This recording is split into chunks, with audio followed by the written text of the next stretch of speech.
Alright, it's paper 2 of your O-level mathematics.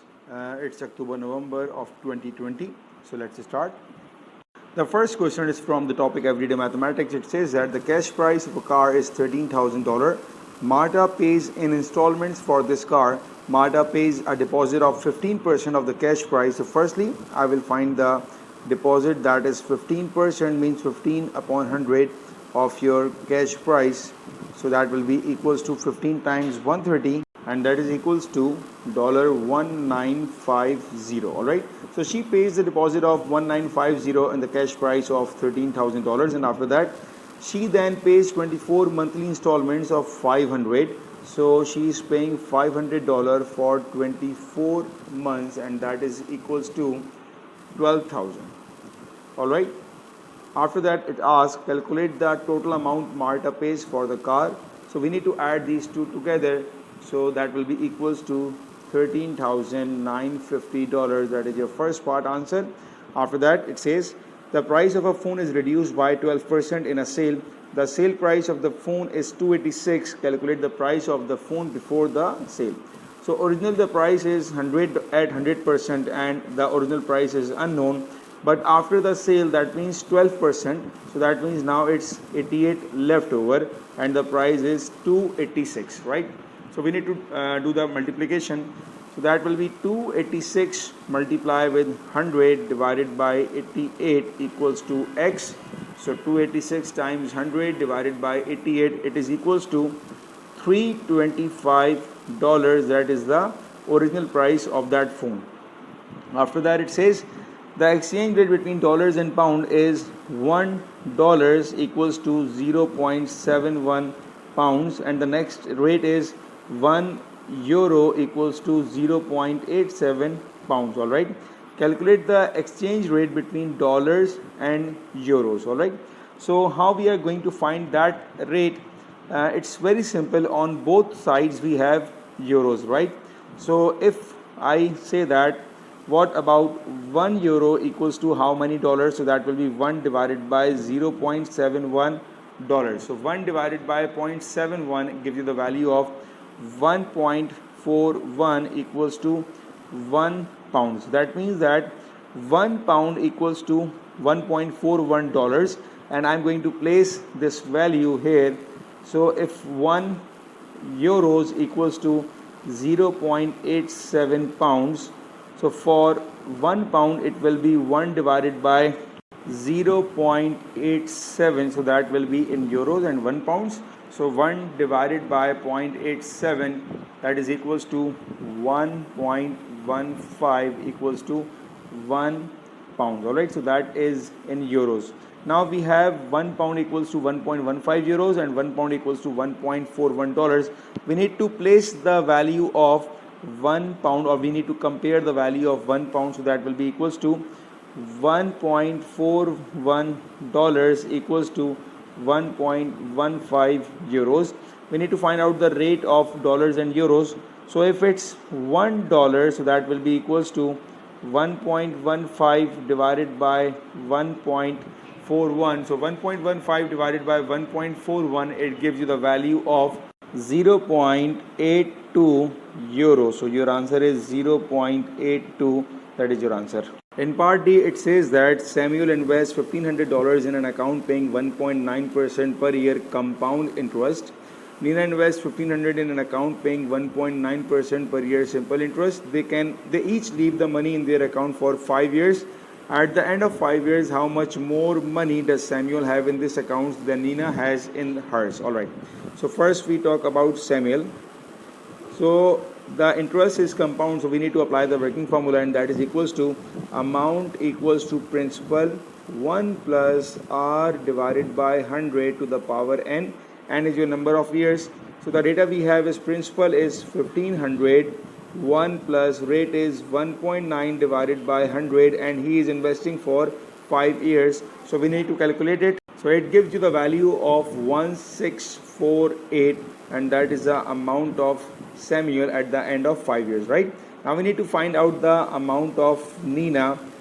She is having a simple interest. So interest is, working formula is PRT divided by 100. The principal we have it's 1500.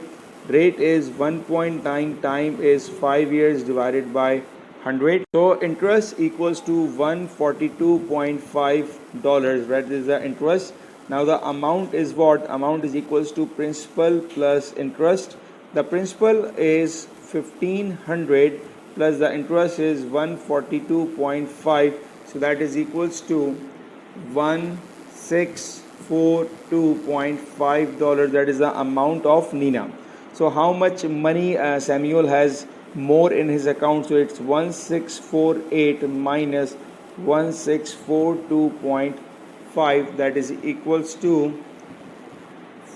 $5.5, and that is your answer. It's question number 2 from the topic statistics. It says that a group of 80 students each completed a task. You have time, you have frequency. On the grid, draw a cumulative frequency diagram to represent the information. So first we need to find out the cumulative frequency. The first is same, and after that 10 plus 20 it's 30. 30 plus 34 it's 64. 64 plus 12 it is equals to 76, and 76 plus 4 it leads to 80. Alright, so now we need to plot the values here. So at x equals to 40 the value is 10. At 60 we have 30. At 80 we have 64, and at 100 it's 76, and at 120 it's 80, right? So that is your CF curve. Alright, so that is the completion of your CF curve, and after that it says use a graph to estimate the median. And for median, the first step you need to divide the total frequency by 2. The total frequency is 80 by 2, it gives you the value of 40. On 40 you need to find out the value on your x-axis. So on 40 the value I got here, that is equals to 61, 2 and 3. So the median I got is 63. After that it says interquartile range, and for interquartile first you need to find upper quartile, right? And what is upper quartile? Upper quartile is Q3, and that is equals to 3 upon 4, that is 75% of your total frequency, that is 80. So if you solve it, so that is 23s are 60, right? So now we need to find out the value at 60, and that is my upper quartile, and the value of 60 I got here, that is 78. So the value of upper quartile is 78. Similarly, I will start finding the value for lower quartile. It is 1 upon 4, that is 25% of your total frequency, so it is 20. And for interquartile, that is my interquartile range. That is my lower quartile, and its value is 52. The interquartile range is the difference of upper quartile minus lower quartile. Alright, so 78 minus 52 gives you the value of 26. That is your interquartile range. In part B we need to find out the mean, and the working formula to find out mean is summation of fx divided by summation of f, right? So we need to find a column here fx, so we need to multiply frequency and x value. So 24 into 0 is 0, 31s are 30, 52s are 100, 32 times 3 is 3 2s are 6, 3 3s are 9, 4 16 4s are 64, and 8 5s are 40, right? And now we need to add all those values, so it will be 30 plus 100, it's 130 plus 96 plus 64 plus 40 divided by the total frequency we have, it's 160. So the sum of the values equals to 330 divided by 160, that leads to the value of 2.06. that is your mean of the first part. And the next part it says one of the adult is selected at random. Find the possibility that this adult made more than 3 errors. So more than 3 errors, that means lying in this category, because it says more than 3 errors, so we cannot include this one. So we have 16 and 8 only, so it will be 16 plus 8 divided by the sample space we have, it's 160. 16 plus 8 leads to 24 divided by 160. We need to simplify it, so it will be 4 6 are 24, 4 4s are 16 and 40, 2 3s are 6, and 2 20s are 40. So that will be 3 upon 20 your answer. In the next part, two of the adults are selected at random. Now we are picking two adults. That means our sample space will change now. Find the possibility that they each made exactly one error. Alright. So for one error, if you pick the first adult, that will be 30 divided by 160. But for the next one, it will be 29 divided by 159. So we need to simplify it. So that will be 3 and 3 cancels, and it will be 3 into 29 divided by, in your denominator it will be 16 times 159, so that will be 2544. Alright, so we can simplify with 3, so that will be 3 ones are 3 and 3 848 are 2544, so that will be equals to 29 divided by 848, and that is your final answer. It's question number 3 from the topic graph of functions. In the first part, we need to find out the value of y when x is equals to 7. So the equation we have, we need to place value of x here. So that will be equals to y equals to, instead of x, it's 7 divided by 4 plus 2 divided by 7. Alright. So when you will solve, you will get the value of y, and it is equals to 2.04. That is your first answer. After that, we need to plot those points on the graph. So when x is 0.5, the value of y is 4.13. So that is my first point. After that, at 1, it's 2.25 second. Third, 1.5, it's 1.71. So 5, 6, 7. Fourth one, when x is 2, y is 1.5. This one. When x is 3, y is 1.42. So 1.4 and 1.42.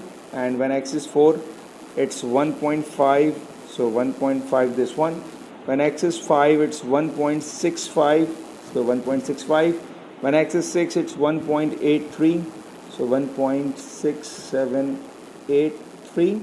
And when x is 7, it's 2.04. So that will be my point. Alright. So I need to draw those points with a smooth curve. I've joined all the points with the smooth curve, and I've highlighted those points with the red pointer so you can see them clearly. In the next part, it says by drawing a tangent, estimate the gradient of the curve when x is equals to 1. So when x is equals to 1, that means we are talking about this point. We need to draw the tangent here. I drawn the tangent here, and on that tangent I need to pick 2 points. So let me pick this point first. So the coordinates are 0.5 on the x, and for the y it's 3. And next point I'm going to pick, it's this one. On the x we have 2.6, and on the y we have 0, right? So we know the working formula for gradient is m equals to y2 minus y1 divided by x2 minus x1. So I'm going to place the values of y2 is 3. y2 is 3 minus 0, and x2 is 0.5 minus 2.6. So 3 minus 0, it's 3 divided by 0.5 minus 2.6, it leads to minus 2.1, and 3 divided by 2.1, it's equals to minus 1.43. That is your gradient. In the next part, it says on the grid, draw the graph of 2y plus x equals to 6. So I will draw the table here, and in that table we have value of x and y. So when x is 0, what is the value of y? So in my equation, 2y plus x equals to 6. When x is 0, it will be 2y equals to 6 and y equals to 3. So when x is 0, y is 3. And when y is 0, so we have equation 2y plus x equals to 6. So when y is 0, x equals to 6. So that will be 6 and 0. I need to construct these 2 points on my grid. So it's 0 and 3. That is the first point with the green pen. And it's 6 and 0. That is my second point. Now I need to draw the line here. So that line is denoted by a green pen, right? In the next part, it says write down the x coordinates of the point of intersection of the graph of 2y plus x equals to 6 and y equals to x upon 4 plus 2 upon x. So we need to find out the point of intersection of these two curves. So the first point I can observe is this one. So that point is 3. The value of x is 3. And the next point I can observe is this one. And here the value of x is 0.9. So these are my 2 values. And after that, it says these x coordinate are solution of the equation 3x squared plus ax plus b. Use 2y plus x equals to 6 and y equals to x upon 4 plus 2 upon x to find the value of A and of B. So the equation we have, it's 2y plus x equals to 6. If I make y the equation, so it will be 2y equals to 6 minus x, and y equals to 6 minus x divided by 2. Alright, I will use the value of y in this equation here. So now it will be 6 minus x divided by 2 equals to x upon 4 plus 2 upon x. On the right side I need to take LCM here, so that will be 4x, and it will be x square plus 2 4s are 8, and on my left side it's 6 minus x divided by 2. So I can simplify, 2 1s are 2 and 2 2s are 4. Now it will be cross multiplication, so that 2 on the left side it will be 2x multiplies with 6 minus x equals to x square plus 8. Alright, now it will be multiplication, 2 6 are 12, x minus 2x square equals to x square plus 8. I need to arrange my equation. So x square on the right side minus 2x square, shift on the right side, it will be plus 2x square plus 8 as it is, and plus 12x on the right side, it will be minus 12x equals to 0. So if I need to arrange my equation, so now it will be x square plus 2x square is equals to 3x square minus 12x plus 8 equals to 0. If you compare your equation with this one and the given equation we have, it's 3x square plus ax plus b equals to 0. So we can conclude that a equals to minus 12 and b equals to 8. These are the values of a and b. Alright, it's question number 4 from the topic mensuration. It says the diagram shows a solid formed by joining a cylinder to a hemisphere. So these are the shapes given. The diameter of the cylinder is 9 and its height is 16, as you can see in the figure as well. The volume of the hemisphere is equals to the volume of cylinder. So the given condition we have is volume of hemisphere equals to volume of cylinder. Show that the radius of the hemisphere is 7.86. Alright, so firstly we need to apply the working formula. The working formula for the volume of hemisphere is 2 upon 3 pi r cube, and the volume of cylinder is pi r square h. So the first thing I can simplify is pi and pi cancels. So the leftover part we have is 2 upon 3 r cube equals to the value of radius of cylinder, it's 4.5 because the diameter is 9. So radius will be 9 divided by 2 and is equals to 4.5, right? And the height is 16, so we need to simplify it. So when you simplify the equation and after taking the cube root, you will get the value of r, that will be 7.86 centimeter, and you need to show the same value, so that is your answer. After that it says calculate the total surface area of the solid. Alright, so for total surface area, first I am going to consider the area of the circle, and that will be pi r square. The value of r we have, it's 4.5. After that we need to find out the curved surface area of cylinder, so that is 2 pi r h, and after that we need to find out the surface area of this curved surface area of hemisphere, that is 2 pi r square, and we need to find out the surface area of this portion as well, right? Now this portion is a circle, so I will first apply the working formula in this way. It's pi r square minus pi r square, right? So the pi r square for the larger circle, the radius is of the same as we had find in the previous part, that is 7.86, right? And the radius of the smaller part is 4.5, so that is 4.5. So that is a complete working of surface area. Now I need to find the we need to calculate the value. So 4.5 square, that is equals to 20.25. In all those terms we have pi, so I will take pi as a common here, and now it will be 2rh, right? The value of radius we have, it's 4.5, so 2 into 4.5 into height is 16, so it gives you the value of 144 plus Radius of hemisphere, it's 7.86, so it will be, and I'm going to write down the value so that you can understand it better. The radius of hemisphere is 7.86, the radius of cylinder it's 4.5, the height of the cylinder is 16, right? So now we can calculate it. So it will be equals to 2 multiply with 7.86 square gives you the value of 123.5 plus 7.86 square, it's 61.78 minus 4.5 square, it's 20.25. Alright, so 20.25 and 20.25 cancel, so we need to add the remaining part, and that is equals to 1034.6. Don't forget to multiply with the pi which we had taken common in the beginning, right? So that is your answer. In the next part, it says that our different solid is in the shape of a cuboid. The cuboid measure is 8 by 4 by 6. The measurements are given correct to the nearest centimeter. That means the scale factor we have, it's 1 divided by 2 leads to 0.5. It says calculate the lower bound for the volume. So working formula for volume is length into breadth into height, right?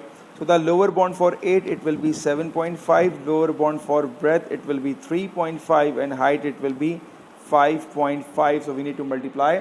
So 7.5 times 3.5 times 5.5, it gives you the value of 144.375. That is your answer. Question number 5, it says that Geeta has n stems, Ravi has twice as many stems as Geeta, Sanjay has 7 fewer steps than Ravi. Alright, altogether the three children have 108 stems. Form an equation in n and solve it to find the number of stems Sanjay has. So at first we know that Geeta has n stems, right? So it's n.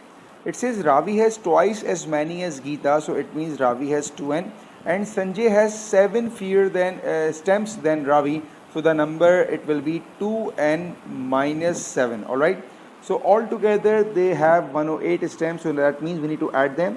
It will be n plus 2n plus 2n minus 7, and it is equals to 108. We need to simplify. 2n plus 2n 4, 4 plus 5n minus 7 equals to 108. 5n equals to 108 plus 7, 5n equals to 115, n equals to 115 divided by 5 leads to 5 2s are 10, 15, and 5 3s are 15. So that is the value of n, and now it says number of steps Sanjay has. So the value for Sanjay is 2n minus 7, so that will be 2 times 23 minus 7, 46 minus 7, and it leads to 39. That is your answer.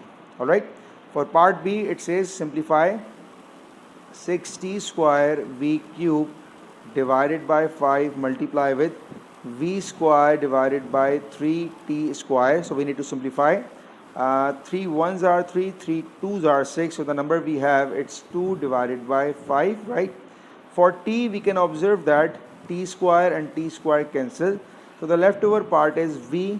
3 plus 2 is 5, so that is your answer. And in the last part it says x square minus 16, so x square minus 16 can be write in the form of 4 square, right? In the denominator it's 3x square plus 10x minus 8. So in the numerator you have an identity of a square minus b square, that leads to x minus 4 and x plus 4. In the denominator we need to do by middle term. So 3 8s are 24, so that will be 3x square plus 12x minus 2x minus 8. In the numerator it will be same, x minus 4, x plus 4. In the denominator you can take common, and that will be 3x. Inside the bracket it's x plus 4, again minus 2, and inside the bracket it's x plus 4. Numerator will be same, x minus 4 and x plus 4. In the denominator you have common brackets of x plus 4, x plus 4.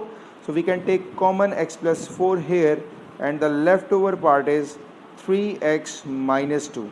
Now x plus 4 and x plus 4 cancels, so the final answer is x minus 4 divided by 3x minus 2. That is your final answer. Question number 6 from the topic functions. In the first part, it's f of minus 5. So instead of x, I'm going to place minus 5. So it will be 4, 2 minus minus plus 5, 5 plus 2, 7, 4s are 28. So that is your first part answer. Next one, solve the inequality f of x greater than 3. So f of x is equals to 4 times 2 minus x greater than 3. 4 2s are 8 minus 4x greater than 3. 8 minus 3, and on the right side we have 4x. 8 minus 3, 5. It is 4x, and x is lesser than 5 divided by 4. You can write in this form as well. X is lesser than 5 divided by 4. That is your answer. In the part C, it says find f inverse of x. So we have f of x is equals to 4 2s are 8 minus 4x, right? That is your question. I just multiply 4 with the bracket. So the first step for inverse is you need to replace f of x with y. So now the equation will be y is equals to 8 minus 4x. That is the first step. For next step, we need to make x the subject of your equation, right? So now it will be 4x equals to 8 minus y, and x equals to 8 minus y divided by 4. And the last step is we need to replace x by f inverse of x and y replace with x. So instead of x, I will write f inverse of x, and instead of y, it will be 8 minus x divided by 4. That is your third part answer, C part, right? After that, it's part D. It says that f of p, right?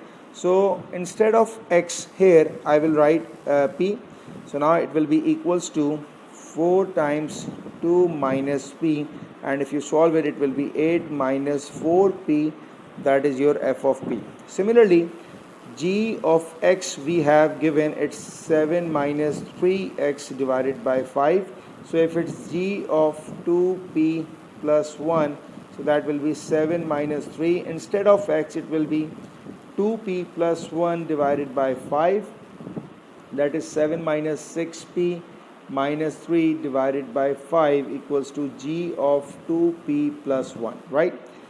The given condition we have is f of p equals to g of 2p plus 1, right? So f of p we have it's 8 minus 4p, and g of 2p we have 7 minus 6p minus 3 divided by 5.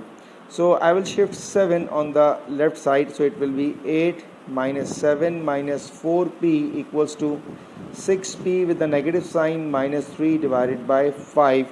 That is my negative sign, so I need to highlight it. So it will be 8 minus 7, it's 1 minus 4p multiplies with 5. This 5 I shifted on the left side equals to minus 6p minus 3. So that is 5 minus 20p equals to minus 6p minus 3. I need to shift minus 20p on the right side. So minus 20 plus minus 6p plus 20, it's 14p, and minus 3 on the left side. So 5 plus 3, 8. So p is equals to 8 divided by 14, and that is 4 divided by 7. That is your answer for value of p. It's question number 7 from the topic polygons. It says the diagram shows part of an n-sided regular polygon. Regular means all sides and all angles are equal. DCF and EFC is given, that is 24. You need to find the value of n.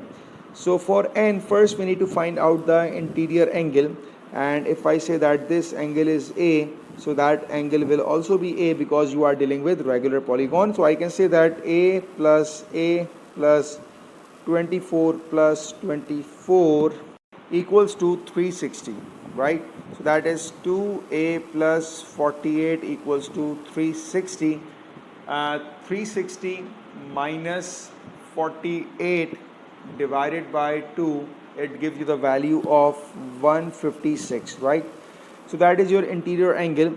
Now with the help of interior, you can find exterior. The working formula we have is interior plus exterior equals to 180, right? So interior you have it's 156 plus exterior equals to 180, and the exterior angle you have it's 180, and that is equals to 24. Alright, so that is your exterior angle. Now the working formula to find number of sides we have, it's 360 divided by exterior angle. So now it will be 360 divided by 24. So 360 divided by 24, it gives you the value of 15, and that is your first part answer. After that, in the next part it says find HFG. So HFG means that we need to find out the angle HFG. If you connect the line with F and H, right, this line, so the inside angle, this one, it is HFG, and we need to find out this angle. Alright, so how we are going to find it is, you are dealing with the polygon, that means all interior angles are equal. So this angle G is given and the value is 156 that we had find out. These two angles are same, right, because we are dealing with a regular polygon. So now it is a case of isosceles triangle. So let's suppose I say that this angle is x here. So the equation is x plus 156 equals to 180. 2x equals to, when you shift it, it will be 180 minus 156 leads to 24, and x equals to 12. That is your answer. It's part B. It says that PQRS is a parallelogram. TU and SQ intersect at X, and TU is parallel to QR. So that is an important statement, that TU is parallel to QR. Alright. The ratio we have is TQ divided by PT. TQ divided by PT is 1:2, and UR divided by SU is also 1:2. We need to show that triangle PQS and triangle PQX are similar. Now the first thing, since we are dealing with parallelogram, that means these two lines are parallel, right? These two lines are parallel, and it is given that TU is also parallel. Now with the help of this parallel line, what we have is, we can say that angle S and angle X are equal.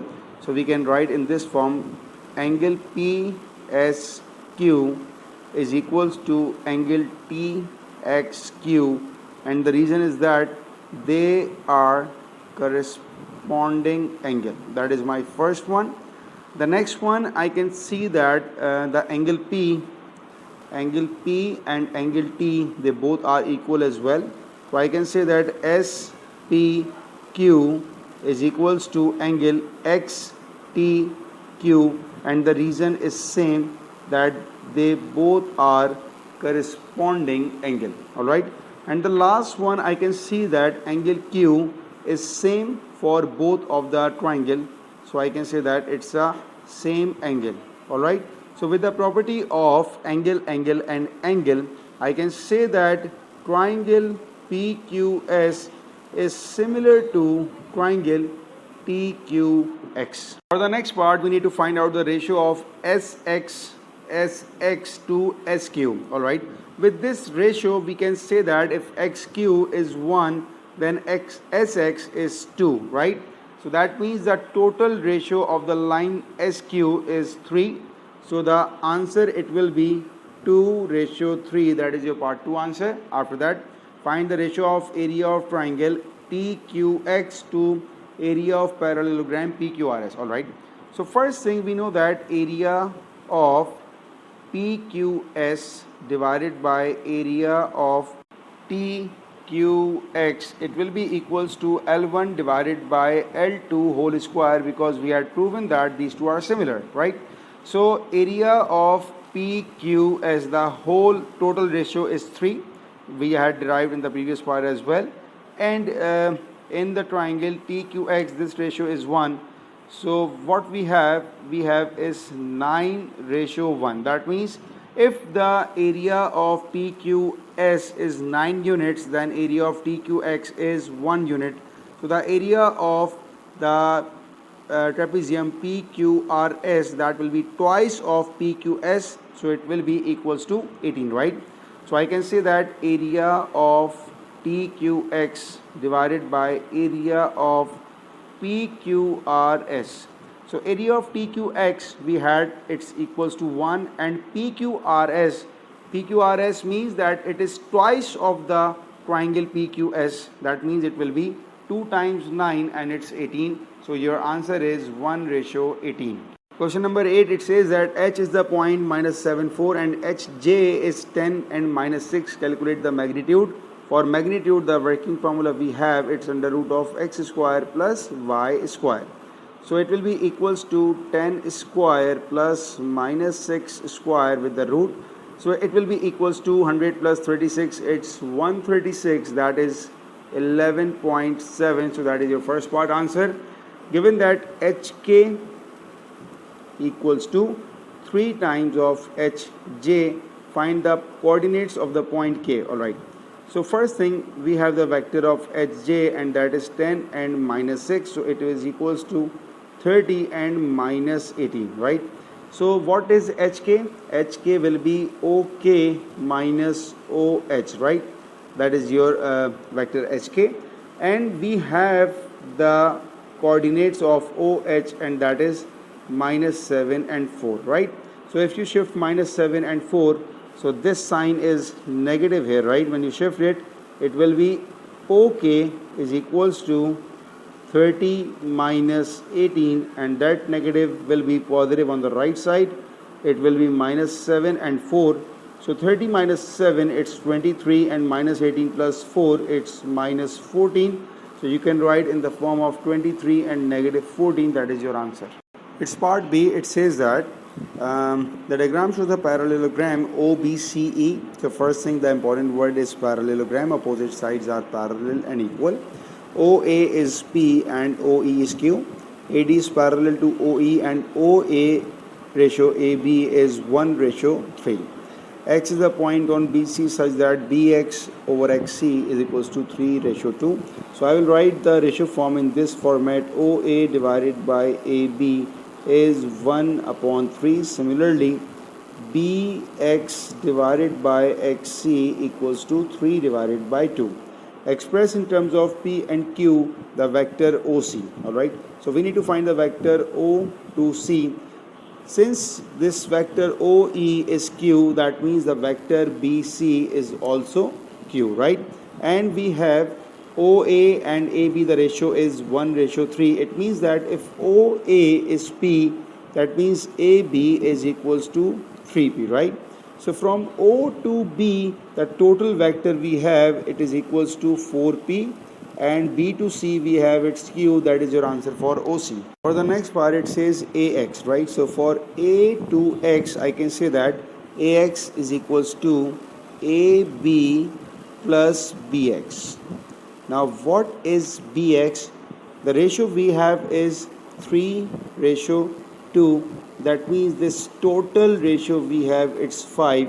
So AB is known, it's 3P plus BX, it will be 3/5 of the vector BC, and that is equals to Q.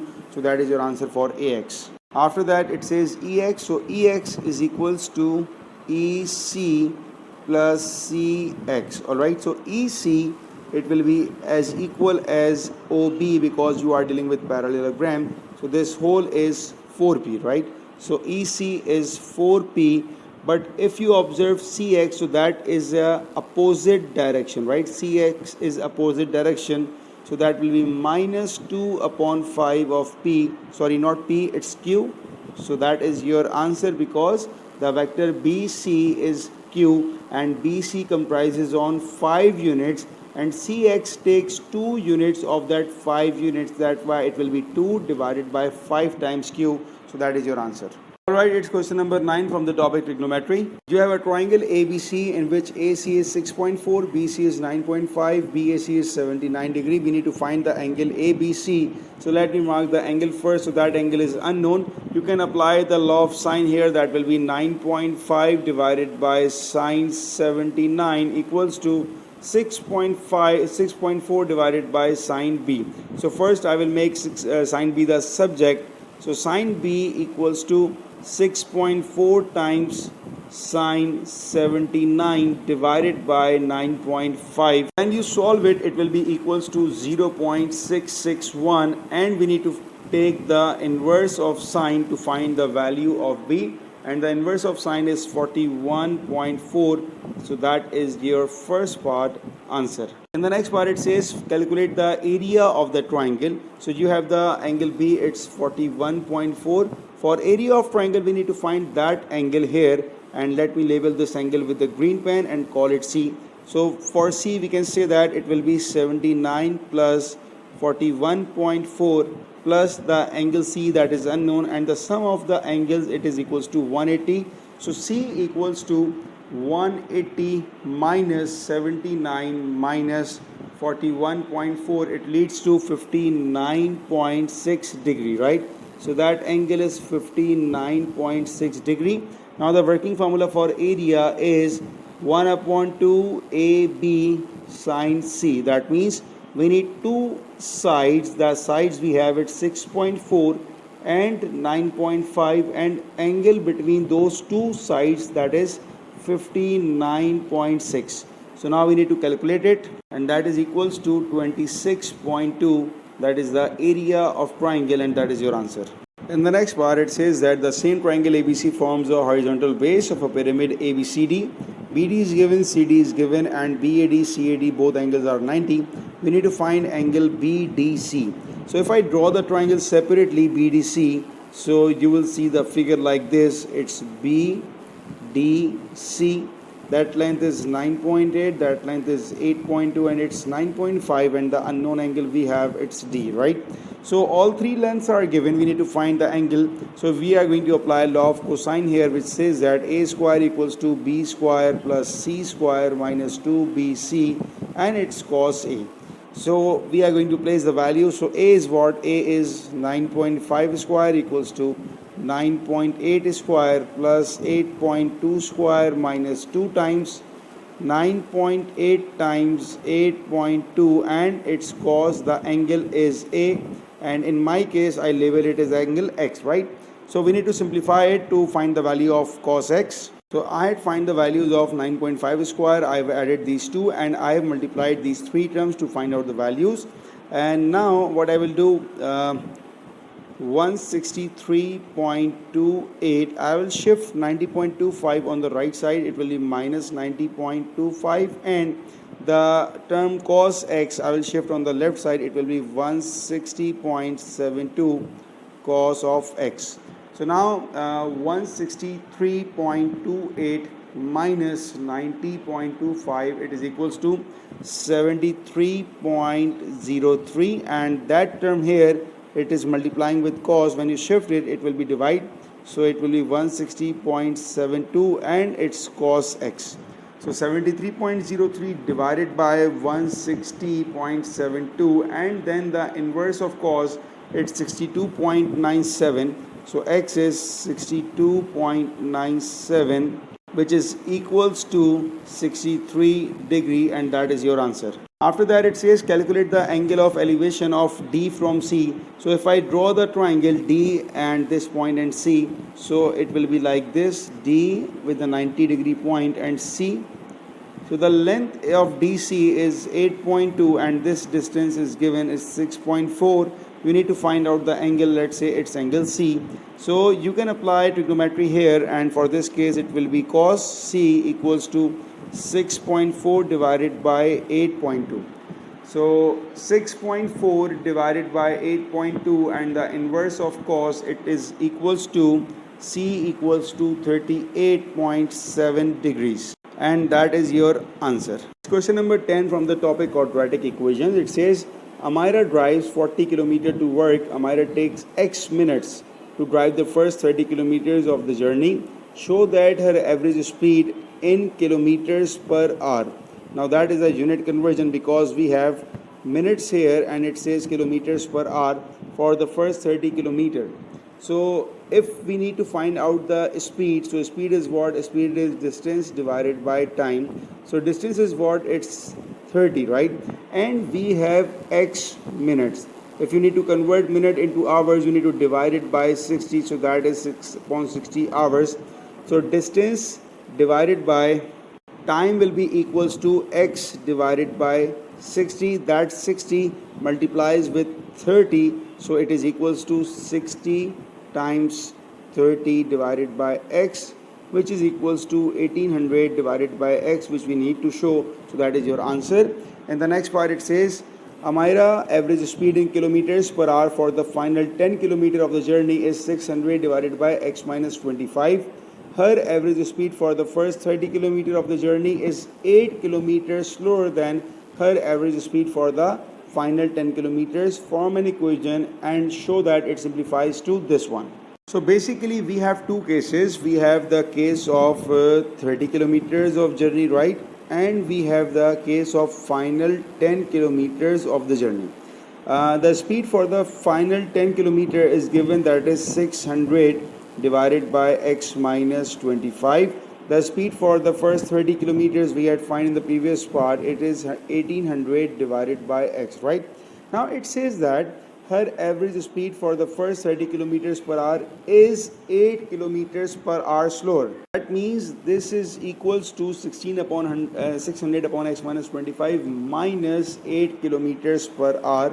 So my equation will be 1800 divided by x equals to 600 divided by x minus 25 minus 8.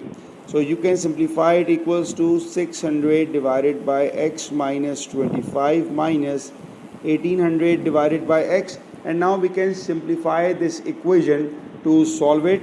So first we need to take LCM. LCM is x into x minus 25. By doing the cross multiplication, 600x minus 800 times x minus 25. This denominator I'm going to shift in the left side, on the left side. So on the left side we have 8, and now it will be 8x times x minus 25 is equals to 600 times x minus 1800x minus plus, and 1800 times 25 is equals to 45,000, right? So I need to multiply on the left side. It's 8x square minus 25 into 8, that leads to 200x equals to 600 minus 1800, that will be 1200 with a negative sign plus 45,000.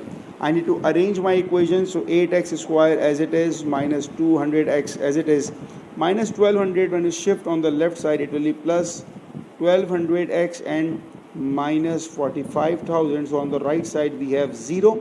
And now it will be 8x square minus 200 plus 1200, that will be 1000x minus 45,000 equals to 0. I am going to take common here. So 8 is common. So inside the bracket it's x square plus. So 1000 divided by 8, it leads to 125x minus 45,000 divided by 8, that leads to 5625 equals to 0. So on the left side we have 8 multiplying with the bracket. When you shift on the right side, it will be 0 divided by 8, that leads to 0. So the equation that is left over is x square plus 125x minus 5625 equals to 0. That is your answer. We need to show this one. We need to solve this equation called by quadratic formula. So we have a is 1, we have b is 125, we have c is minus 5625. The working formula for quadratic is minus b plus minus under root b square minus 4ac divided by 2a. I'm going to put the value. So it's minus 125 plus minus b square means 125 square. It is 15625 minus plus. So we need to multiply 4 times 1 is a, and then 5625. So 4 times 5625, it is equals to 22500, right? That is the value of 4ac, and divided by 2 times 1 is 2. So now it is equals to minus 125 plus minus, when you add these two, 22500 plus 15625, it gives you the value of 38125 divided by 2. The root of 38125 is minus 125 plus minus, the root value is 195.25, right? And divided by 2. So now we need to simplify with positive and negative both. So firstly I will pick the positive one. So minus 125 plus 195.25 divided by 2. So that will be equals to 35.13. So that is my first answer if I pick the positive one, right? And for negative one, I'm going to do it with the green pen. So minus 125 minus 195.25 divided by 2. So it will be equals to minus 160.12. These are your final answers. In part D, it says that it takes Amira 25 minutes less to drive the final 10 kilometers than it takes for the first 30 kilometers, alright? So in the part first, it says that Amira takes X minute to drive the first 30 kilometers. So that means for the first 30 kilometers, she takes X minute, right? So that means if it says 25 minutes less, so it means X minus 25, right? We need to find out the average speed, and for average speed, the working formula we have, it's total distance divided by total time. The total distance given in the question, it's 40, and total time is the addition of these two, so that will be X plus X minus 25, alright? So now it will be equals to 40 divided by 2x minus 25. You have the value of x, that is 35.13, which we had find in the previous part. So it will be 40 divided by 2 times 35.13 minus 25. So it leads to 40 divided by 2 times of 35.13. It gives you the value of 70.26 minus 25. So now it will be equals to 40 divided by, when you subtract these two, you will get 45.26. So 40 divided by 45.26, it leads to 0.8837, alright? But this answer is in minutes, right? So what you need to do, you need to convert your answer in hours. For that was we need to multiply it by 60. Alright, so it will be equals to, when you multiply it by 60, so the average speed for the answer is 53.02, and the unit is kilometers per hour, and that is your final answer.